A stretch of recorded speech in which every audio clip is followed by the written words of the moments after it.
Hi friends, welcome to our academy. మనం గత క్లాస్లో మహాభారతంకి సంబంధించినవి చెప్పుకున్నామండి. ఏం చెప్పుకున్నాం? మహాభారతం ఎవరు రచించారు? వ్యాసుడు రచించాడు అని చెప్పుకున్నాం. ఎవరండి?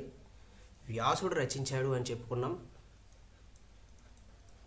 వ్యాసుడు రచించలేదండి, గణేశుడు రచించాడు, వ్యాసుడు చెప్పాడు. అంతే కదండి, అదే చెప్పుకున్నాం కదా. అయితే అప్పుడు 8800 శ్లోకాలు ఉన్నాయి. వ్యాసుడు చెప్పినప్పుడు, గణేశుడు రచించినప్పుడు ఆ శ్లోకాలు 8800 శ్లోకాలు. దీన్నే జయ అని అంటాం. అప్పుడు మహాభారతాన్ని వేదాలతో పోల్చుతారు కాబట్టి జయ సంహిత అని కూడా అని అంటారు. అలానే తర్వాత భరత వంశానికి సంబంధించింది కదా ఈ మహాభారతం అంతా. అందులో కొన్ని ఎడిషన్స్ అన్నీ అయ్యాయి, 24,000 శ్లోకాలు అయ్యాయి. దీన్నే భారతం అని అంటారు. భారతం తర్వాత ఇంకొన్ని ఎడిషన్స్ అయ్యి 1,00,000 శ్లోకాలు అయ్యాయి. దీన్నే మహాభారతం అని అంటారు. మహాభారతం. ఈ మహాభారతానికి ఇంకొక పేరు ఏమని అంటారు? జయ లేదా జయ సంహిత అని అంటారు. అలాగే దీన్ని పంచమ వేదం అని కూడా అంటారండి. పంచమ వేదం, ఆ 4 వేదాలు ఉంటాయి, 5వ వేదంగా కూడా పోల్చుతారు కాబట్టి పంచమ వేదం అని కూడా అంటారు మహాభారతాన్ని. అలాగే వ్యాసుడు ఇంకొక పేరు ఉంటుంది, కృష్ణ ద్వైపాయనుడు. ఏం పేరు? కృష్ణ ద్వైపాయనుడు. ఈ కృష్ణ ద్వైపాయనుడు పేరు మీదే కర్షవేదం అని కూడా అంటారు. కర్షవేదం. ఇది నిన్న చెప్పుకున్న క్లాస్. ఓకేనండి. అయితే ఈరోజు ఏంటి? మహాభారతంలో మనకి ఈ అంతా ఆదిపర్వంలో ఉంటుందండి. ఆదిపర్వంలో పరీక్షిత్తుడు మహారాజుకు సంబంధించింది చెప్పుకుందాం. పరీక్షిత్ మహారాజు ఏం చేశారు, ఆయన ఎలా మరణం పొందారు, దానికి సంబంధించి. పరీక్షిత్ మహారాజు ఎవరండి? పరీక్షిత్ మహారాజు ఎవరు అంటే అభిమన్యుడు కొడుకు. అభిమన్యుడు ఎవరండి? అర్జునుడు కొడుకు కదండి. అంటే అర్జునుడికి ఏమవుతాడు? పరీక్షిత్ మహారాజు మనవడు అవుతాడు. అంటే పరీక్షిత్ మహారాజు ఎవరు? అర్జుని మనవడు, అభిమన్యుడు కొడుకు. ఆయన ఎలా మరణించాడు ఏంటి అనేది మహాభారతం స్టార్టింగ్లో ఉండేదన్నమాట. అక్కడి నుంచే స్టార్ట్ అవుతుంది. పరీక్షిత్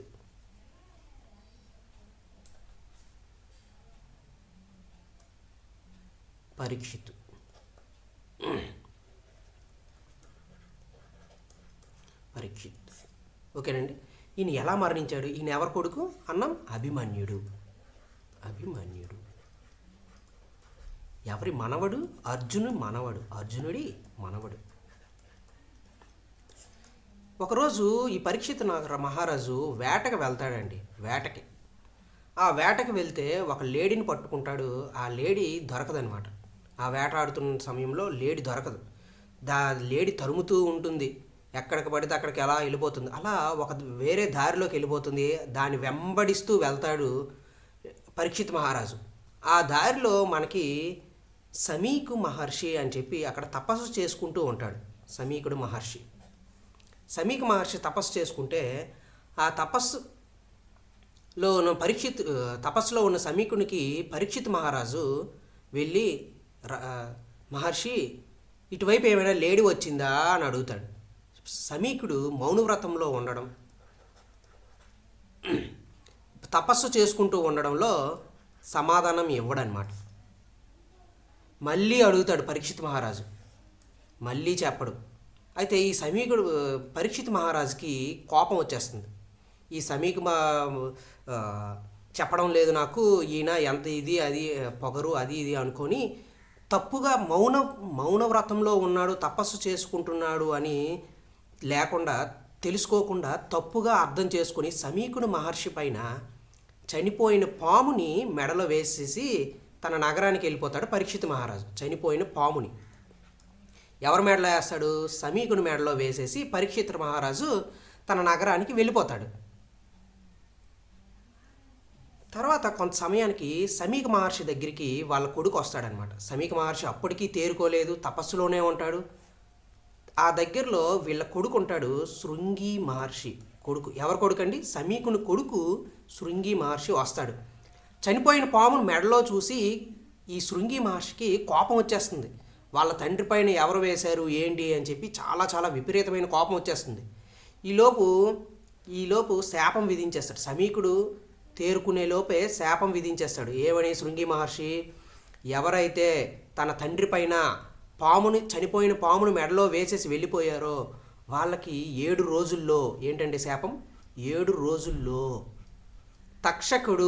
తక్షకుడు అనే సర్పంతో మరణిస్తాడు అని చెప్పి శపిస్తాడనమాట శృంగి మహర్షి.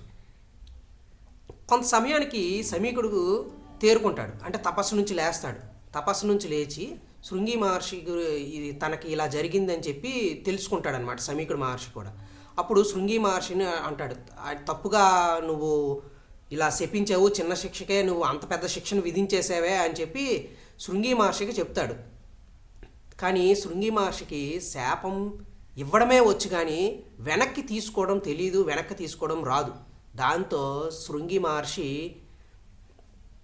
ఏం చేస్తాడు, ఎంతో తప్పు చేశానని చెప్పి తెలుసుకొని శృంగి మహర్షి పరీక్షిత్ మహారాజుకి మీరు నివారణోపాయం చేసుకోండి, నేను ఇలా శాపం విధించాను అని చెప్పి చెప్తాడనమాట. తన రాజ్యానికి వెళ్ళి చెప్తాడు.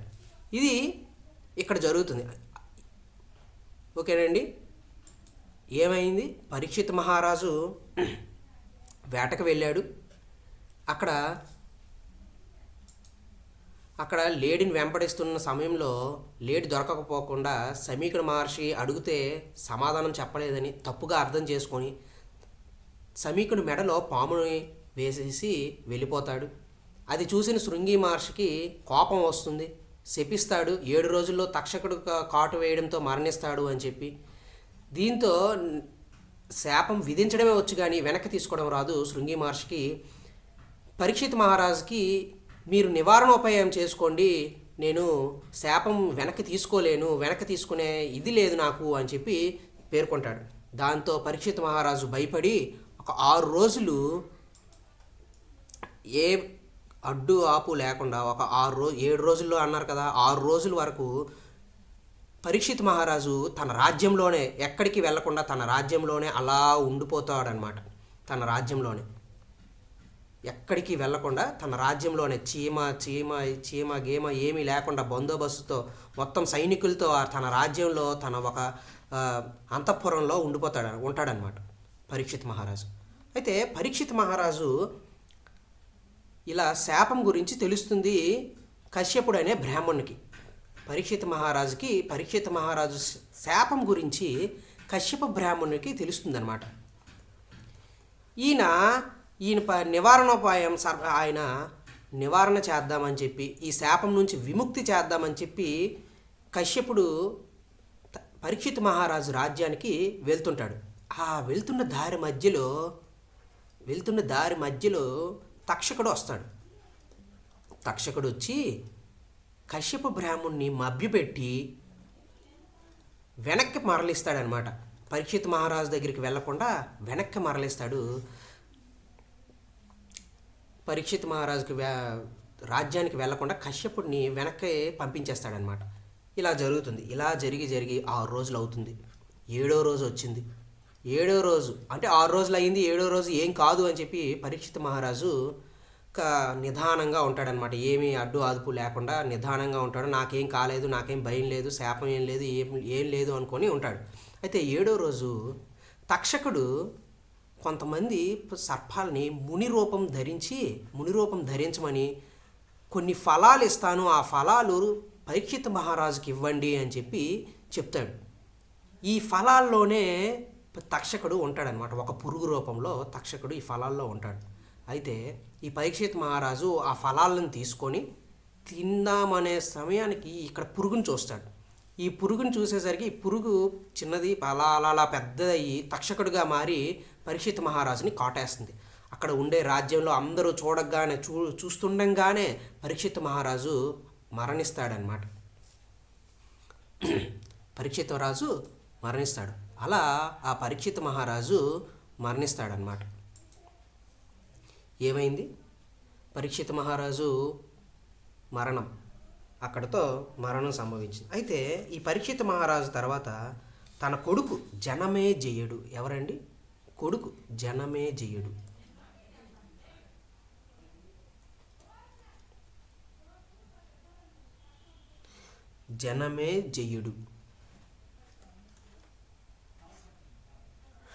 జనమేజయుడు కొడుకు రాజ్యం పాలిస్తాడు, రాజ్యానికి రాజు అవుతాడు. అప్పటికి వీళ్ళ తండ్రి చనిపోయిన నాటికి బాలుడు. అయితే కొంత యవ్వనానికి వచ్చేసి రాజ్యాన్ని పాలిస్తున్న యవ్వనానికి వస్తాడు. అప్పటికి తెలుస్తుంది అనమాట జనమేజయుడికి తన తండ్రి తక్షకుడు అనే సర్పం వల్ల చనిపోయాడు అని చెప్పి. దాంతో సర్పం వల్ల చనిపోయాడు కాబట్టి అక్కడ ఉండే సర్పాలన్నీ జాతిని మొత్తం సర్వనాశనం చేద్దాం, ధ్వంసం చేద్దాం, ఆ జాతి లేకుండా నిర్మూలన చేద్దామని చెప్పి సంకల్పించి జనమేజయుడు సర్పయాగం చేయడానికి నిశ్చయించుకుంటాడనమాట. ఏ యాగం అండి? సర్పయాగం. ఎవరు చేద్దామనుకుంటారు? జనమేజయుడు. ఎవరండి జనమేజయుడు? పరీక్షిత్ మహారాజు యొక్క కొడుకు. సర్పయాగం చేద్దాం అనుకుంటాడు. అదే కాకుండా మనకి ఈ సర్పయాగం చేద్దాం అని అనుకున్న జనమేజయుడికి ఉత్తంకుడు అని చెప్పి ఆయన కూడా మీరు ఇలా చెయ్యాలి, సర్పయాగం చెయ్యాలి అని చెప్పి మా ఇన్ఫ్లుయెన్స్ చేస్తాడనమాట. ఎవరు? ఉత్తంకుడు కూడా. ఎవరండి? ఉత్తంకుడు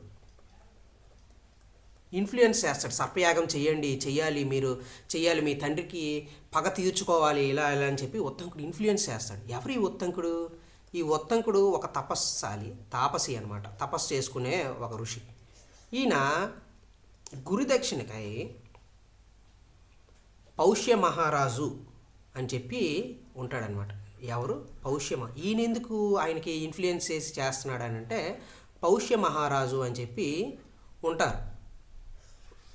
ఆయన భార్య కుండలాలు అడుగుతుంది పౌష్య మహారాజుకి.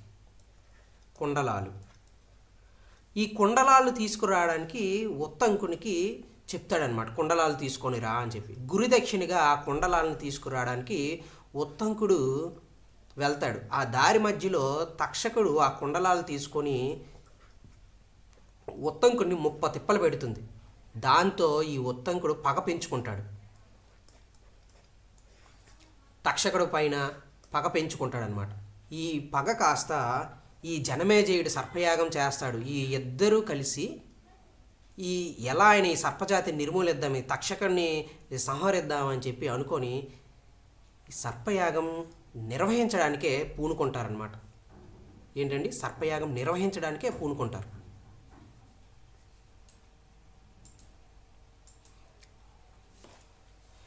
ఈ సర్పయాగం చేస్తున్నారు. అయితే ఈ సర్పయాగంలో అన్ని పాములు వచ్చి చచ్చిపోతున్నాయండి. ఈ సర్పయాగం నిర్వహిస్తున్నారు జనమేజయుడు. అన్ని సర్పాలు అన్నీ వస్తున్నాయి. ఇంకా తక్షకుడు వంతు వచ్చింది. ఆ తక్షకుడు వంతు, ఈ తక్షకుడు సహాయం కోసం ఇంద్రుని దగ్గరికి వెళ్ళాడు. ఎవరి దగ్గరికి అండి? ఇంద్రుడి దగ్గరికి. ఇంద్రుడు కూడా కాపాడలేకపోయాడు. అయితే ఇదే టైంలో మొత్తం ఈ తక్షకుడే కాదు, మొత్తం నాగజాతి కూడా ఈ యాగానికి బలైపోతుంది అనమాట. చాలా వరకు సర్పాలు అన్నీ మరణించాయి అన్నమాట.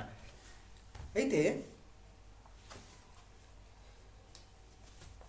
దీనికి నాగజాతి ఈ మారణ హోమాన్ని అడ్డగించాలని అందరూ కలిసి, తక్షకుడు, ఈ నాగజాతిలో కొంతమంది, ఇంకా ఎవరైతే మరణం సిద్ధించలేదో వాళ్ళందరూ కలిసి నాగరాజు అయిన నాగశ్రేష్ఠుడు, నాగజాతిలో పెద్దవాడు ఎవరు అంటే వాసుకి. ఆ వాసుకి దగ్గరికి వెళ్ళి అడుగుతారు, ఇలా చేయండి, నివారణోపాయం ఏదైనా ఉందా, ఈ వినాశనం ఏంటి అని చెప్పి. అంటే అప్పుడు ఈ వాసుకి అస్థికుడిని పిలుస్తాడు. ఈ అస్థికుడు ఈ సర్పయాగాన్ని నివారించే వరం కూడా ఉంటుందన్నమాట. ఈ సర్పయాగాన్ని నివారించే వరం ఎవరికి ఉంటుంది? అస్థికుడికి ఉంటుంది. అందుకు వాసుకి ఈ అస్థికుడిని పిలిపించి సర్పయాగం ఆపేసేటట్టుగా అడుగుతాడనమాట. దీనికి ఈ అస్థికుడు ఆ యాగం చేసే దాంట్లో ఒక బ్రాహ్మణుడిగా వెళ్ళి అక్కడ జనమేజయునికి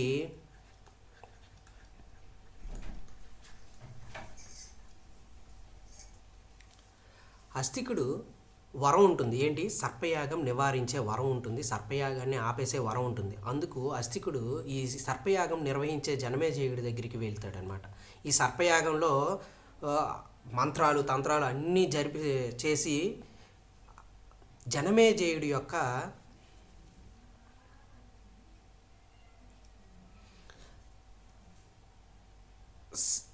శరణు పొందుతాడంట. జనమేజయుడి దగ్గర ఒక వరం పొందుతాడు. ఏమని, నీవు కోరుకుంటే అది నేను ఇస్తాను అని చెప్పి అస్తికుడికి చెప్తాడు. దానికి అస్తికుడు, నాకు ఈ సర్పయాగం ఆపేసేటట్టు చెయ్యండి, సర్పయాగం ఆపేయండి అని అంటాడు.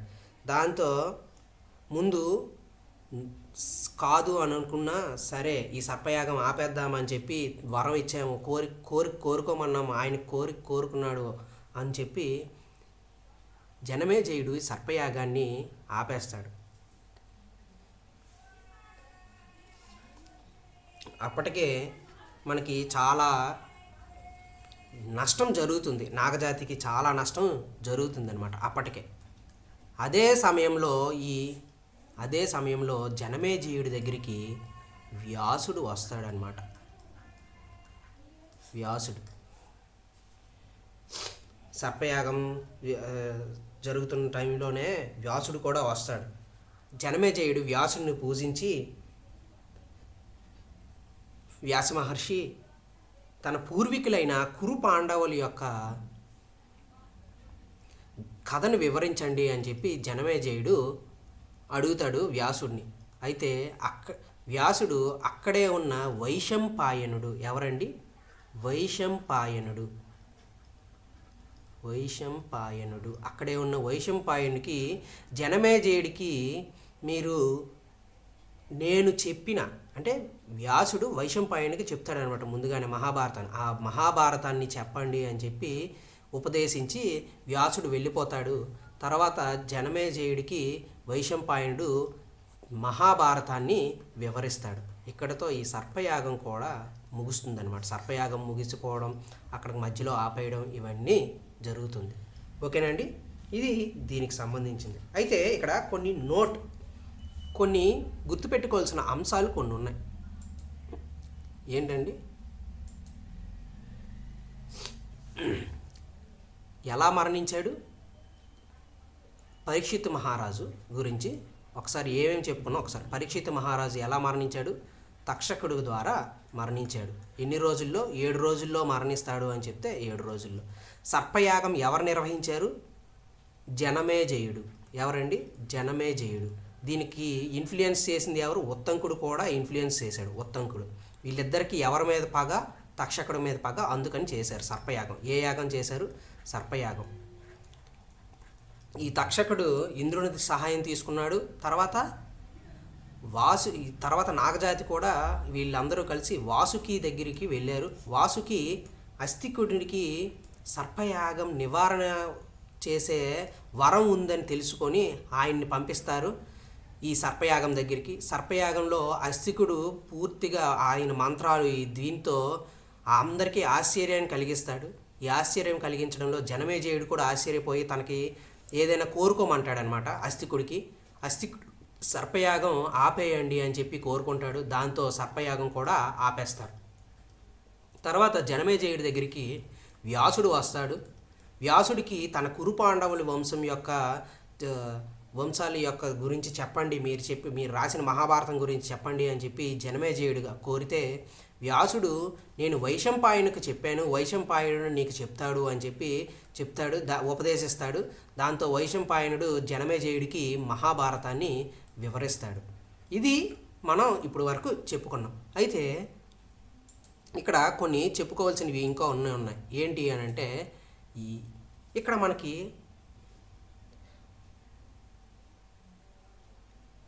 నాగజాతి అని అనుకున్నాం కదండి. నాగజాతి సర్పయాగంలో నష్టపోయింది. ఎందుకు ఈ నాగజాతికి ఇంత నష్టం వచ్చింది, సర్పయాగంలో చనిపోయారు కూడా. ఏంటి, ఏ కారణం లేకుండా ఏది జరగదు, ఏదో కారణం ఉంటుంది. అయితే ఎందుకు చనిపోయారు ఏంటి అనేది ఒకసారి చూద్దాం. ఇక్కడ పూర్వం మనకి కశ్యప ప్రజాపతి ఉండేవాడండి. కశ్యప ప్రజాపతి, ఈయనకి 2 భార్యలు ఉన్నారు. ఒకరు వినత, ఇంకొకరు కద్రువ. ఎవరండి, ఒకరు వినత, ఇంకొకరు కద్రువ. ఎవరు, కశ్యప ప్రజాపతి. కశ్యప ప్రజాపతి. ఈయనకి వినత, కుద్రవ ఉన్నారు. ఈ కుద్రవకి సంతానం నాగులు. ఎవరండి? కుద్రవకి సంతానం నాగులు. వినతకు సంతానం ఎవరు అని అంటే గరుత్మంతుడు. గరుత్మంతుడు అనమాట. వినతకి సంతానం ఎవరు? గరుత్మంతుడు. అయితే వినతతో ఈ వినత, కుర్దవ పందాలు కాసుకుంటారనమాట. అంటే ఒక బెట్టింగ్ లాగా అలా చేస్తారు. దాంతో కొన్ని సర్పాలు తల్లి చెప్పినట్లుగా అబద్ధం ఆడడానికి నిరాకరిస్తాయి. అందువల్ల ఆ తల్లి సంతానాన్నే సర్పయాగంలో పడి చావమని శపిస్తుంది కుద్రవ. ఈ కుద్రవ ఏం చేస్తుంది? కొన్ని అబద్ధాలు చెప్పాలి అని చెప్పి చెప్తుంది అనమాట. అయితే ఇందులో కొంతమంది నాగులు కొన్ని అబద్ధాలు చెప్పము, అది ధర్మ విరుద్ధం అని చెప్పి చెప్తారు. ఎవరైతే అబద్ధాలు చెప్పకుండా ధర్మ విరుద్ధం అని చెప్పారో వాళ్ళని మీరు సర్పయాగంలో పడి చావండి అని చెప్పి శపిస్తుంది అనమాట తల్లి. ఈ కుద్రవ తల్లి శపిస్తుంది. మిగిలిన వారు కొంతమంది, ఇంకా మిగిలిన వారు ఉంటారు కదా కొందరు, వాళ్ళకి శాపం లేదనమాట. వాళ్ళు చెప్తారని. వీళ్ళు ఎవరైతే చెప్పలేదో వాళ్ళకి సర్పయాగం చేస్తుందన్నమాట. అందుకు వీళ్ళందరూ కూడా జనమేజయుడు నిర్వహించిన సర్పయాగంలో చనిపోతారనమాట. ఈ సర్పయాగం, ఈ శాపం వల్లే వీళ్ళందరూ చనిపోవాల్సి వస్తుంది. ఓకేనండి, అది దానికి సంబంధించింది. అయితే ఇక్కడ మనకి ఇంకొకటి కూడా ఉంది. ఏంటి అని అంటే అస్తికుడు గురించి చెప్పుకున్నాం కదండి. అస్తికుడు యాగం నిర్వహించే ఇది ఉంది అని చెప్పి. అస్తికుడు, ఈ అస్తికుడు ఎవరు అని అంటే ఇప్పుడు మనకి జరత్కారుడు అని చెప్పి ఒక బ్రహ్మచారి ఉండేవాడు. ఎవరండి? ఇది జరత్కారుడు అనే బ్రహ్మచారి ఉండేవాడు. అలా ఆయన సంచరిస్తున్నప్పుడు పూర్వం అక్కడ కొంతమంది మునులు పెద్ద గోతిలో తలక్రిందులుగా వేలాడుతూ కనిపిస్తారన్నమాట. పెద్ద గోతిలో తలక్రిందులుగా వేలాడుతూ కనిపిస్తారు. ఇలా తలక్రిందులుగా వేలాడుతూ ఈ జరత్కారుడు వాళ్ళని చూసి, ఎందుకు మీకు ఈ దుస్థితి కలిగింది ఏంటి అని చెప్పి అడిగితే, నువ్వు బ్రహ్మచారిగా ఉండడం, నీకు సంతానం లేకపోవడం వల్ల మాకు ఇలా వచ్చింది అని చెప్పి ఈ మునులందరూ చెప్తారనమాట జరత్కారుడికి. అయితే జరత్కారుడు, సరే నేను వివాహం చేసుకుంటాను, కానీ నా పేరు ఉన్న వారు ఎవరైతే ఉంటారో వారినే వివాహం చేసుకుంటాను అంటాడు జరత్కారుడు. ఇదే విషయం నాగరాజు వాసుకికి తెలుస్తుంది. ఎవరండి? నాగరాజు వాసుకికి. ఇందాక చెప్పుకున్నామే వాసుకి, ఆ వాసుకియే ఈ వాసుకి. అయితే ఈ వాసుకికి జరత్కారువు అనే పేరుతోనే కూతురు ఉంటుందన్నమాట. ఇది తెలుసుకున్న నాగరాజు వాసుకి వీళ్ళిద్దరికీ వివాహం చేస్తాడు. వీరిద్దరికి వివాహం అయిన సంతానమే ఈ అస్తికుడు. ఈ అస్తికుడికే సర్పయాగం ఆపే శక్తి ఉంటుంది, ఆపే వరం ఉంటుందన్నమాట. ఇది దేవతల నుండి పొందుతాడు ఈ అస్తికుడు ఈ వరం.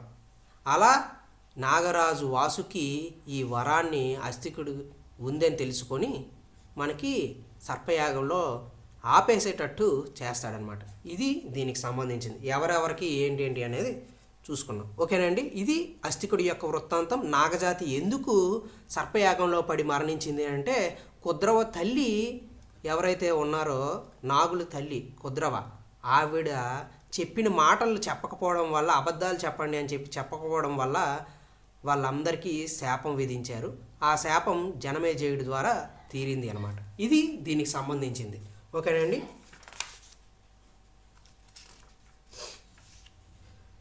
నెక్స్ట్ మనకి ఉపరిచర్య మనువు, అలాగే వ్యాసుని జననం, వ్యాసుడు ఎలా జననించారు ఏంటి అని చెప్పి దీనికి సంబంధించింది నెక్స్ట్.